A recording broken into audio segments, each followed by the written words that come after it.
Hey, this is Pastor Andy with Menorah Minute.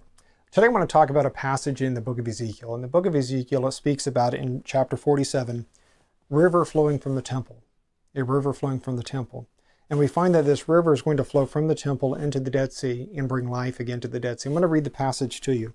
So verse 8 of Ezekiel 47, it says, "Then said he unto me, These waters issue out toward the east country and go down into the desert and go into the sea, which being brought forth into the sea, the waters shall be healed."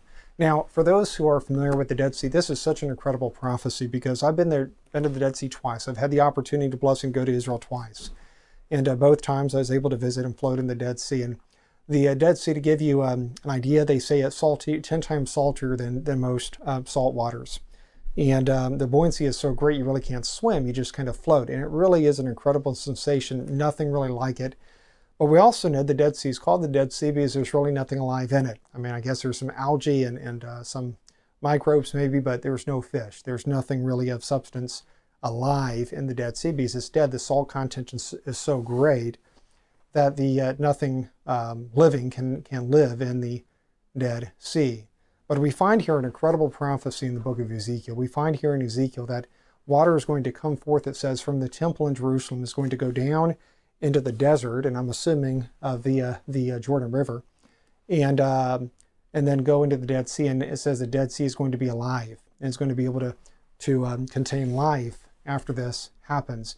And this occurs, as we understand it, in the millennium. So for me, this is such a remarkable passage, such a remarkable prophecy, because again, I've been to the Dead Sea twice, and there's really nothing alive in the Dead Sea for the most part, but we find that it's going to be thriving with life in the kingdom to come when Yahshua's here.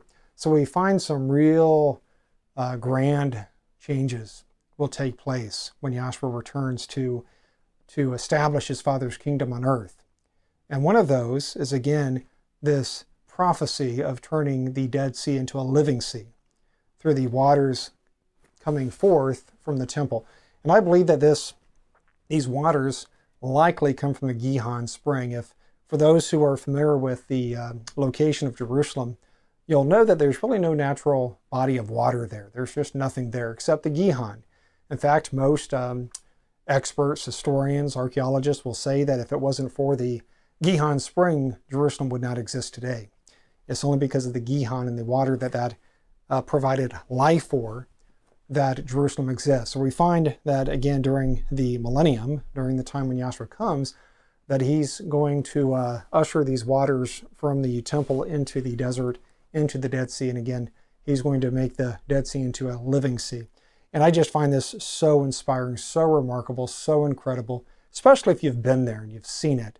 And to the thought of this body of water, the lowest place on earth, by the way, thriving with life is just, again, just remarkable. So just wanted to share that today, and pray that this quick Menorah Minute's been a blessing to you.